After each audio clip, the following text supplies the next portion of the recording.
Hey, welcome to the Reach and Eden podcast. This is a podcast involving members of the Gears of Eden development team. Maybe you've heard of us, maybe you haven't. If this is your first time listening, we're glad to have you. To round out our members, we have Sledge, who is our creative director for the game. Sledge, how are you doing? I'm good. Great.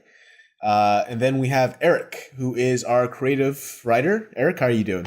I'm doing well, thank you. And me, the host, Michael, and I manage the game. So for this podcast, we're going to try to keep it nice and short for you guys. We'll be going over our gear updates involving our alpha, and then be talking about a little bit of the inspiration that we've been kind of using for the week to help us. And then we'll end it on one of our favorite topics, video games, because everyone loves a good video game, right? I do. I would hope you do if you're listening to this podcast, and that you're on the podcast in general. Exactly. Yeah, especially if you're on the podcast. I just try to get through these like 30 minutes. It's tough. Our Gears updates is actually pretty short in comparison to some of our other updates, but it is also probably one of our biggest. We are finally sending out alpha keys to people, and I'm super excited about that. I don't know about you guys. I am also excited. I don't know about Eric. We've spent over a year working on this, and now finally someone's going to see what we've been doing. Yeah, it's kind of scary. I feel so comfortable with like what we've done and like the knowledge of like where we're at with it. Like we're not making any like embellishments about it. We know we're explaining exactly like, this isn't even a game. It's not some incomplete thing. It's just the very, very base structure that we're hoping is solid right now. We're looking forward to you breaking. At the end of the day, it's really the sum of our efforts to kind of like express ourselves creatively to show you guys what we've made. So it's a kind of a weird, vulnerable, but like exciting, feeling that we're experiencing right now. Definitely. So. And it's also nice to know like the whole team is very talented. So it's not like what's been put out is like really shaky in certain parts and stronger in others. It's just really consistently what it is. And I'm proud of that. Yeah. I am super glad we have people who are so much more qualified than me, and that is a great thing to say. Yeah. So, Sledge, how are we going to be kind of handing out some of these alpha keys in the beginning? All right, so we're sort of doing a soft launch with the way we're sending out keys. Like we have over 700 people subscribed right now that have indicated they're interested in alpha key, and we're not going to send it out to everybody at once, and we don't want to like crash our servers and all that stuff. And we want to like test with small populations first and then expand as we go. So we're sort of starting with backers and some of our most engaged followers. So if you do want to test the alpha, please let us know on Twitter or on Facebook, because, like I said, we have over 700 people interested, and we're going to sort of randomly put in groups together, but we'd rather get it out to the people who are active and interested and engaged with us. So let us know. That joke's on you, Sledge, because all 700 is going to respond and our server's going to crash regardless. Listen, if even like 300 of them respond or even like end up playing, I will be so thrilled and so flattered that they've been interested for this long. Definitely. And I will say, like, the alpha is not going to be for everyone. So, check out, we have a page where we detail exactly what you can expect in the alpha. And it's a very, very, very early look at the game. So check that out first and make sure you're comfortable getting into a game that's, sort of in the early phases and has some warts and stuff. Keep your expectations low so you're not disappointed as much. You're going to be disappointed regardless, but just try to keep it lower than you're expecting. Yeah, just think of it just like slightly above Pong levels. Ooh, Pong has like an objective. All right, I take that back. It looks better than Pong, though. It looks better. It looks much better than Pong. We'll put that on our box art. Like, looks better than Pong. It's just a quote from me.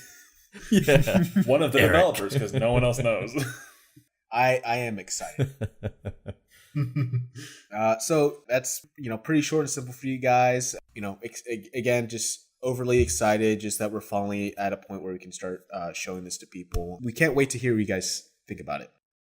Okay, before we head on to the next segment, we want to kind of take this time to see how you guys are doing. Hopefully you're enjoying the podcast. We enjoy making them. It gives us time to talk about some of our favorite subjects and kind of share with you guys our thought processes. If you're enjoying the show, you can help us out by leaving a review on iTunes, Google Play, or wherever you find us. I know I find my podcast sometimes in the car already playing. It's kind of weird. I don't know if a ghost is just putting in these random podcasts, but I'm thinking it's okay.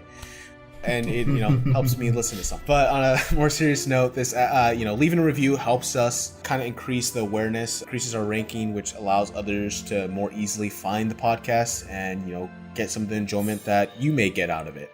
So we really appreciate your support, and, it allows us to continue what we do, which is something we love to do.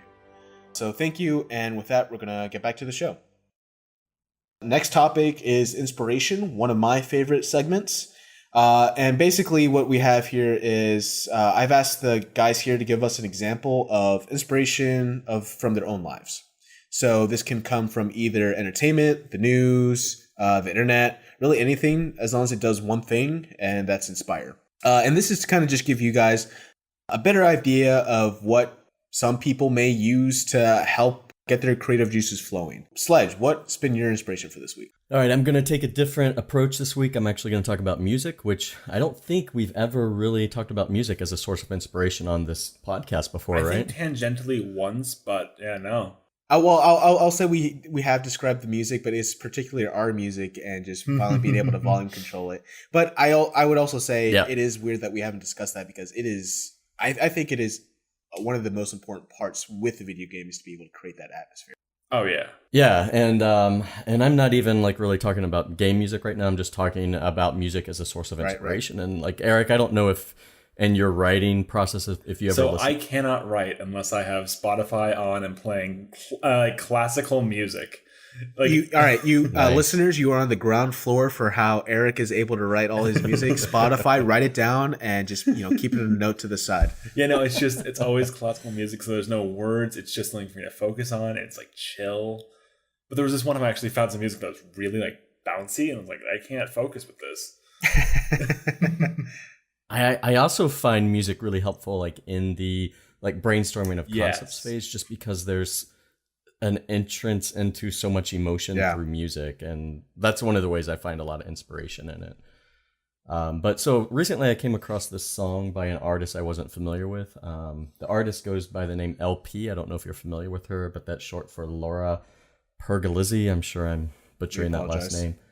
But she has a song that just came out. It actually came out a few years ago, and it's sort of taken time to build up and become popular, but it's called Lost on You. We'll link it in the show notes. And but what I really found, I love this song. It's got sort of this, I would say almost a Western, spaghetti Western vibe to it, which is really interesting. Okay. And just a lot of great vocal, sort of almost vocal tricks and whistles that are underneath her vocals, which are pretty amazing. But what I really also found inspiration is we talked, I don't remember if it was one of you, but in a podcast, a few episodes back, we talked about the inspiration of seeing someone sort of pursue their dream and then achieve it. Yeah, and so she has a really interesting story where she's had success, but as a songwriter for other people for the last 10 years, and then she's sort of had given up or wasn't actively pursuing her own career as an artist. And then she went through this breakup with her girlfriend and was in this really emotional place, and that's when she wrote this song. And then it's launched her on this whole other career trajectory coming out of that. And she's been able to sort of accomplish that dream and that initial goal, and not just writing music for other people, but writing music that means something for her and for herself as an artist. And I thought that was not only a great song, but a great story behind it. Yeah. So I'll link that stuff up for you in the show notes on our website and wherever you get your podcast, but definitely check out the song. And, might not be your thing, but definitely inspiring story behind it. Absolutely, man. I always find it interesting when you're going kind of through the history of, or the backstory of how the music is written, and just the deep personal meanings that it has to the particular artists themselves, and how that almost has no no regard, like it should, not no regard, but it can have like no effect on the listeners, like for their first time listening. Like if they haven't heard this story, they can take something completely different from it. Yeah. And I think it's just one of the amazing things about art, music, whatever, just entertainment, just as a creative medium, and how people can, you're right, make an emotional attachment to it. I do think like art works best when what you're saying happens too, where the receiver sort of adds to it like their own interpretation or their own experience as well. So it becomes a communication that way. That's great. So Eric, what's been your inspiration for this week? So I'm moving and I don't have time for inspiration. I'm sorry, I'm busy. But I do have time to like read every night before bed. And I was reading this one book I just finished a few days ago. I'm not going to name any names because I'm not going to say nice things right now. But I was reading. It was a rough read. I was reading it and I was like, as terrible as this sounds, I felt very inspired reading it. Like, wow, everyone loved this book and it's not good. This book had huge success and it's not good. And if this person can succeed in this industry with this book, man, I can learn to be a good writer. I can get by somehow. There's a lot to unpack. There's a lot in that little statement. But no, I always like the adage of, if I could do it, then you could do it. I don't think that particular person was thinking that when they released the book, but I've heard some things they've said about their writing and they seem pretty confident in it. I'm like, yeah, well, just let them have that. But I think it's great. And I'm very glad that people who do enjoy it as much as they do. But it is one of those things where like I can't help but see what's going wrong. Mm-hmm. And I feel like if you can see flaws in your own writing and in writing of others, that indicates room for growth. I feel like sometimes we kind of feel that way about the game world too, where you see like games that are successful that aren't necessarily that good, and in some like twisted way it gives you hope maybe for what you can accomplish. I am also very aware that my own reaction to it, like my own negative reaction to it, was partly in seeing my own like mistakes in their writing. It was like it was the embarrassment of oh god, that's what I do, but I get to like blame it on someone else. Yeah.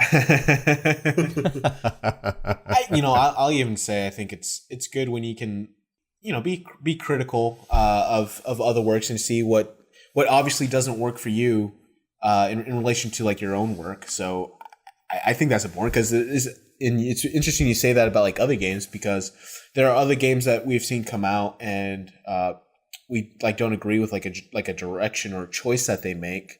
And I think it's important to know the things that you personally want to avoid. It may work for some other people, but it doesn't work for you. And I think that's what's important for when you make a creative endeavor, is it has to be something that you want to make.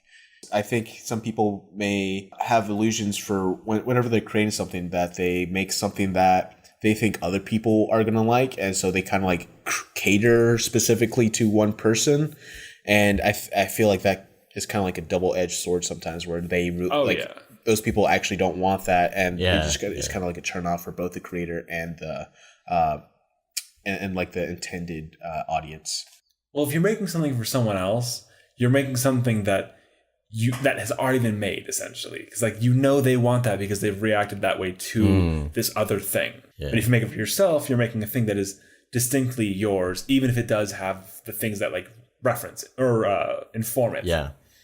On top of that, like I think I see this a lot of times in my day job, where I do a lot of design and video work, where you have, if you're producing content for someone, which sometimes you have to do, especially if it's a commercial thing. But it's really interesting to me when you see that like what people think they want, like what they will indicate that they want in a survey or in an opinion poll or something, often is like not in line with what the data shows actually works for them. And I think like that's a very important lesson for us to like learn about ourselves, and especially if you're doing something like a game, you can't, like you're saying, try to make something for other people, because one, like you're not being true to yourself, but two, like if you're just listening to what people say they want, that may not be actually what they respond to. And you really have to find that thing that works more on a subconscious level that will get them to respond and engage to it. And that's like far more trickier to do. Yeah. I actually completely agree with that. I think people on a subconscious level can tell whenever a product is like actually like real and it's like you. Yeah. Yeah. And if you get exactly what you want, like you're going to be like, oh, okay, that feels good. And then you get bored with it right away. So it's not like that's not really what you want. It's just what your conscious mind thinks that is pleasing to you. Yeah. And it's like, why would you make something that someone else is making? Since like, in that attempt to replicate what they are, you're making something that is inherently like lesser to what you're trying to make. Mm-hmm. And it's like if you want to be like not relevant, but to have a purpose in this creative field, I feel like you shouldn't go with worse than someone else, the worst version of something else. Yeah. Yeah. Man. Eric, I don't even remember what your inspiration was, but that went into like a pretty deep conversation. It's that I read a not great book that people like. Yeah. All I remember is that you thought it was going to be a joke and we were going to like laugh it off. But man, we actually really got into it. Yeah. And I hope people kind of have these realizations themselves as they make their work, which actually kind of brings me to my inspiration for the week, which is actually another video game that actually just finally got out of its like early access phase. And I think it's been making good headway in news and sales and stuff. You may have heard of it, called The Long Dark. Ah, Yeah. I've heard of it. Oh, you have. I might talk about it a little bit. You may be talking about it immediately after this, but the thing that I found, and I haven't played it, so that's why it's not in my game section, it's actually my inspiration section, is because I kind of was, I obviously saw one of the news headlines for, The Long Dark is finally out early access, and I got interested. It's a survival horror game. Not usually my cup of tea, if you ask anyone who knows me and my game preferences. He's a coward. Yes, listeners. a huge coward. He got VR and he won't play Alien Isolation. It's like a waste. To be fair, I don't have Alien Isolation, so it's not a waste. Yeah, it was on sale this summer for like $3. You could have got it, but you're a coward. I do have Resident Evil 7, and I have not touched it because... Oh, you got to. And you can't play without that VR system because you have devoted so much money to that thing, you need the full experience of that game. Also, I would like for you to stream this on the Gears of Eden Twitch channel. Yes. Which we haven't been streaming much lately because we've been trying to get the alpha out. Yeah, we've been we'll busy. be returning like next week or so. So as I was kind of looking through The Long Dark, one of the cool things I found out was, it was Kickstarter, was crowdfunded from people, but all the way back in 2013. Really? Which, if you guys are listening to this in the future, we're a huge success, which I'm hoping so. But so it'd be basically 4 years to the day that it was released, or no, finally kickstarted. And it kind of spent some time in early access, and they actually did a good job in their early access phase. They were actually able to release content on a regular basis. Because one of the worst things to hear is just a game being kickstarted, being successful, and people are able to actually make the game, and then they don't make the game, and it definitely creates this huge stigma, which makes it harder for other people to try to share our own creative endeavors. We're not bitter at all about that. Don't worry. No. Yeah, I remember seeing some of the headlines too, and it was like, "Hey, look! Finally, a early access survival game is actually like moved past and released." And I was like, "Wow!" Yeah, that whole genre is like rife with games that just aren't done. Yeah, it is definitely a huge accomplishment by The Long Dark. I want to say to the dev team, great job. I'm glad you guys are able to finally release your game. And actually hit that. Yeah, and they actually hit it. So it was kind of cool. So apparently they have the content. You're able to just basically go out there and survive, and then just survive as long as possible. Like, you were gonna die. That was just that was just a predetermined fact. But they finally were able to release a story mode, which is 5 parts, and they released the first 2 parts, and they're going to be releasing the next 3 parts within the year. So excited to see what's going to happen with that. All right, to actually make this a smoother transition to the inspiration, it actually is going to go straight to the games. And real quick, spoiler alert, it's going to be about The Long Dark, which is why we're making this weird transition. But just kind of let you guys know why we're going into this segment. It is basically just about the games that we've been playing this week. It is something that we all love, and if you're listening, obviously you love it too, unless you're, a special individual that likes listening to podcasts about subjects you hate. And if that's the case, then we love you too, and we'll continue making you hate us. No, that didn't. Come back next week when I talk about that book I didn't like, and you probably did. Well, this is to help you guys get a better understanding of the games that we play. And with that, Sledge, what have you played this week? I have an inkling I know what it is. Yeah. Well, surprise, surprise, it is The Long Dark. Called it, people. Called it. You said it like 3 times before. Yeah. So yeah, I picked up The Long Dark, I don't know, like at least 6 months or longer ago, and got into it when it was really just the sandbox mode, and I liked the game then, and anyone who's played the game, like, this is your experience starting out with the sandbox mode. It's like incredibly hard when you first start, and you die, you're gonna die a lot, right? There's the elements, there's the weather, and then like there's wolves that come and eat you. But after a while, like if you spend some time in the sandbox, you start to figure out like how to survive and how to really pace yourself. And then the problem is, at least back then, is you're just surviving, and there's nothing you're surviving for. Like there's no hope of rescue. You can explore the whole map, and that's it. And once you get decent at surviving, you can do it for a long, long time. People figured out like how to survive in that game for years, and just like people would sleep through every day and just use like the minimum resources you could. And so like the gameplay value would start to go down. And what they've been working on all this time was a story mode to complement the really good survival mechanics, so that you have some goals to survive for something, or to run some missions and do some other things and interact with NPCs. Played it a lot initially, and then it's just been on my back burner for a while. And when the Winter Mute is what they call it, the new like full release came out, I've picked it up again, and yeah, I'd say it works. Like the story mode, it's not going to blow you away, the story, or at least I'm not that far into it yet, but it really just serves to give you something to really like utilize those core gameplay mechanics that are still there. And it just feels so much better because now you have a reason to be surviving, and you have like there's a story that you're working to progress, and you have goals, and it just changes the whole gameplay. Yeah, I never even thought about the like process or the mindset that people would take if they actually got into The Long Dark back when it was like super early access, and finally playing through it and maybe kind of getting their value out of it, and then suddenly boom, the story mode pops up, and then you have all this new content that you get to play for something you already paid for. So that's awesome. It's like an extra game. It's like an extra game, yeah. And you can pretend you're, the Liam Neesons out in the grave fighting the wolves and all that. When I look at that game... Or you can actually now play the story that they've written for you, which does not have Liam Neeson's in it, but... Well, we haven't seen the other 3 parts of it. You don't know if Liam Neeson's in it. That's true.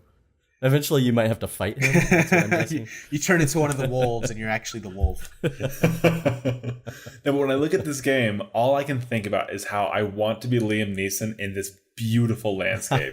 Because the game, like, even I'm not into survival games in general, but it is so beautiful that I want to play it every time I look at it. Oh, it is really beautiful, and it's really interesting. So I'm like maybe 4 or 5 days into the story mode campaign, and I've yet to kill an animal yet, which is a little bit different for me. But I don't have a weapon, and the only way I can kill anything right now is there's like these bunnies hopping around, and they've added this mechanic where you can pick up stones and throw them at the rabbits and try to hit them. Oh no! And if you hit them, no, it gets worse. If you hit them, it stuns them, and you have to run to them before they like recover and pick them up, and then you have to like break their neck. Yeah. What's wrong with you? You used to play Stardew Valley, man. So I haven't done that yet.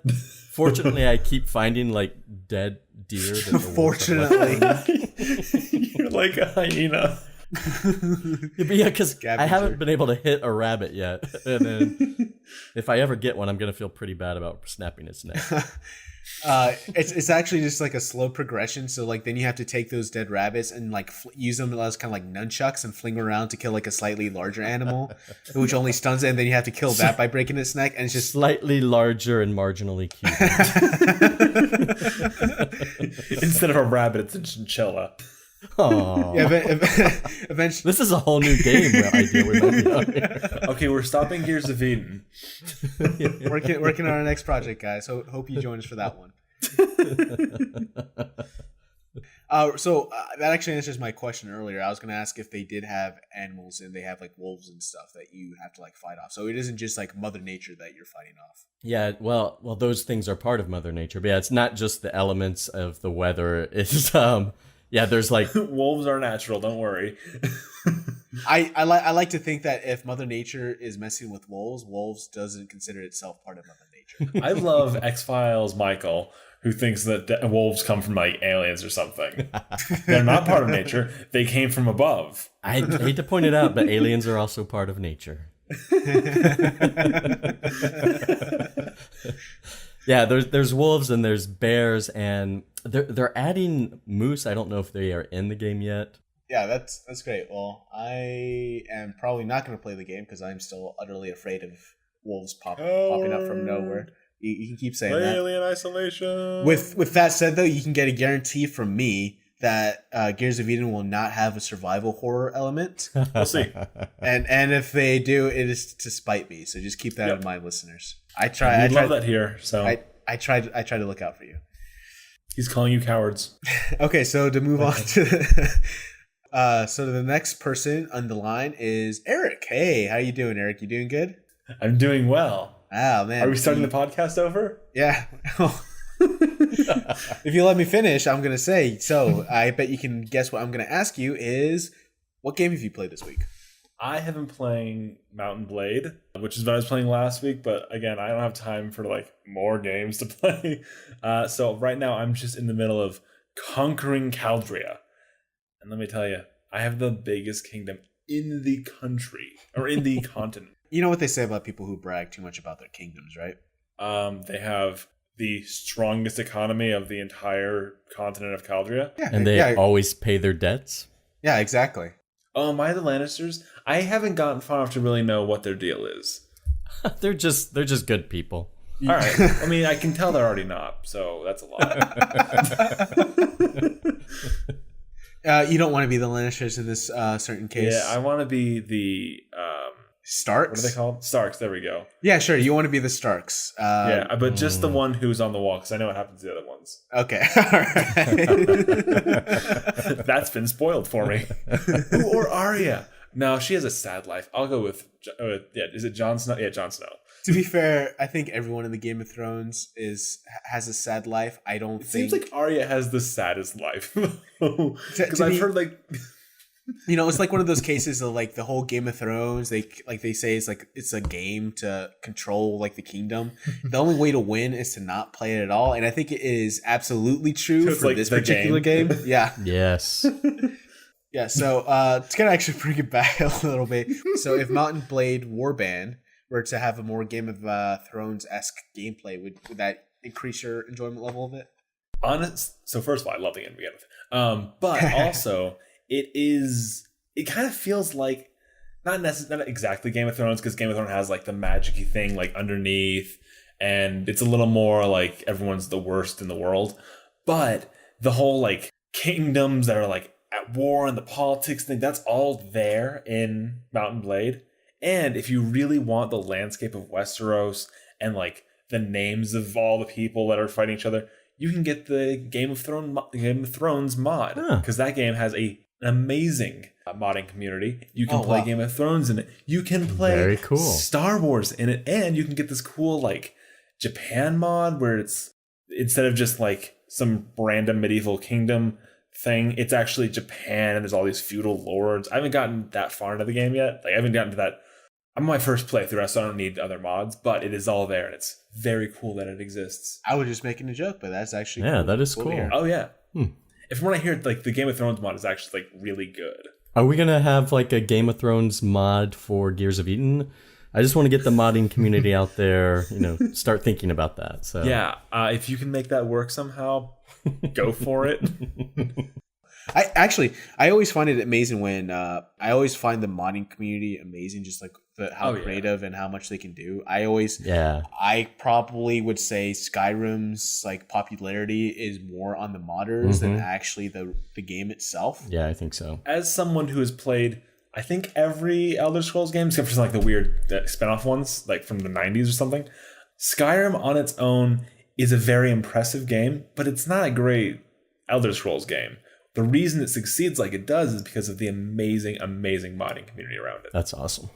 So it's always good to kind of get that. So maybe next time you talk about it, you'll actually have played the Game of Thrones mod, and maybe it'll spoil everything for you. It's a long game. Oh, is it? Okay. We'll see. We'll see in a couple months then. Yeah. So my game is actually also something that we've talked about before, Overwatch. You may have heard of it from our podcast, or maybe you've heard of it in other You've gone news. outside at some point. Yeah, maybe you've talked to other people. Maybe you've gone on the internet. I'm not sure. If you haven't gone on the internet and you're listening to our podcast, send us a message by Raven. I would like to know how you did that.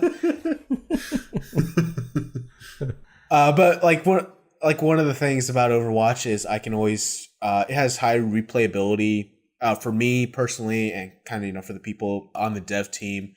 It's just a fun, clean game. They recently released their summer games back up. Oh, cool! I didn't know that. Gotta get that dad skin of Soldier 76. Exactly. I will say I think a lot what Overwatch has going for it is the fact that they had these events and these updates so frequently. Yeah. Oh yeah. Like, I'll be honest, there's been games I've played, not going to name any, but just like games that I've played that have been a little lacking on the content, and I always had the thought of, man, I really wish there was something. I always wish there was something I could play. But with Overwatch, I like thinking about it just now. I have never had that thought. And I would almost say it is like it's almost on the right side of smothering me. It's feeding kind of into the. And when I say that, it means like it's feeding into that addiction side of me. Like where, oh man, all this cool like loot and skins and stuff that I can get, but I have to pay for the loot boxes. I don't know, that skin's looking pretty good, and Yeah, well, like they do a great job like timing the releases out, because like just in the last few weeks, I think that we've been doing this podcast, I think they had like the lunar map come out. We talked about that, and then that was like a month or so ago, but yeah. Yeah, and then they had the update with Doomfist more recently, and then now they have this other content update. So that's like 3 pretty big things that have come out, in the last couple months. Something I've always been like really impressed with this game with. First of all, you never feel like the game's getting stale. When a new addition is made to the game, it's never like, oh, thank God they're doing something. It's like, oh, cool, a new thing to play with. Yeah. And they're able to maintain that level of content production without ruining the balance of the game. Yeah. Like, there's always some little like, oh, wow, look at that. That character is suddenly significantly stronger for a couple days, though. And then everyone's like, okay, we have to either figure out how to handle the situation and understand what they're trying to make the game be, or they come in and just fix it because they like, oh, yeah, that's wrong. People can have opinions on what Blizzard's team is doing, like for particular games, whether they agree with it, whether they don't agree with it. I think a good majority of people agree with it. I will say I do love the fact that they are able to admit that the game isn't perfect, and that they can take steps towards making it a more enjoyable experience, like update by update. That said, I do have a little bit of a sore issue to bring up in regards to Overwatch. Ooh. You son of a gun. So, recently, we all 3 of us did our competitive season placement matches together. And at the end of those 10 matches, we all had the same amount of victories and the same amount of losses.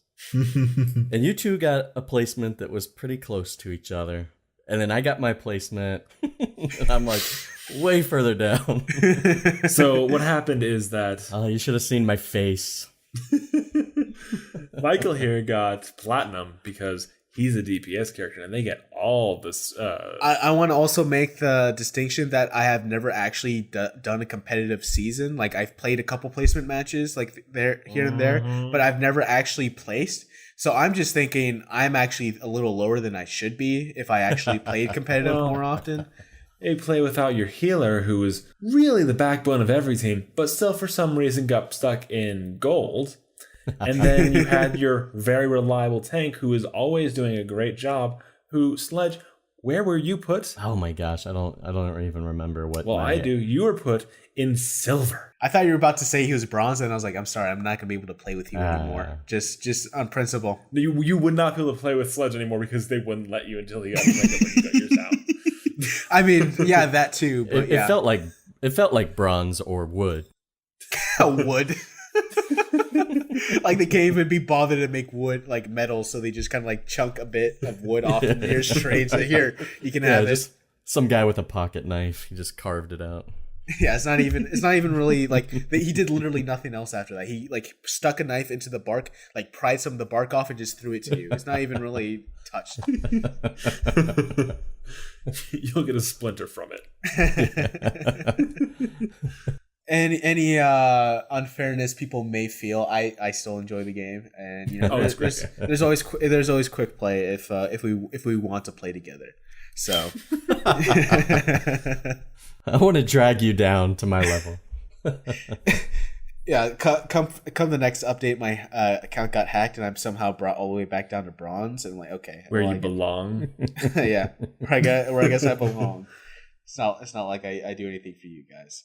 So that's gonna be it. We're gonna be probably playing some Overwatch or maybe another game after this podcast, but don't worry, guys. We're not gonna leave you completely hanging. We're gonna be back in a couple weeks with the next podcast. We are, as always, excited to kind of share a little bit of our day with you guys. So we hope you guys enjoyed the podcast, guys. If you have any questions or comments, we love to hear from you and what you think of the podcast. As always, you can contact us and find out more about Gears of Eden at www.gearsofeden.com or on Twitter or Facebook. We're always looking there. And if you're interested about finding out more about anything we've discussed today, you can find the links in the link dump in the blog entry for this podcast on our website. Until then, we're the Gears of Eden development team, and we're reaching Eden. We hope you join us.